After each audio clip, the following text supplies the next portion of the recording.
Hello mga pas, welcome to Paris Car Care TV at nandito na naman si Mang Ben at ayan, nakikita nyo. Pas muna tayo sa furniture kasi ito nga ay brigada na. So ayan, ang ginagawa natin ay nagpipintura sa classroom. Ganito talaga pag ang asawa natin ay isang teacher, kailangan natin tulungan silang magbrigada para maging maganda yung at presentable yung mga classroom nila sa pagdating ng school year.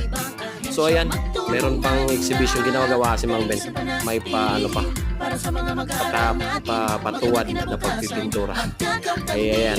So ito yung ginagawa natin mga buds. Pass muna tayo sa furniture kasi dito muna tayo mag-focus sa brigada eskwela na ating ang school year 2024-2025. Ciao!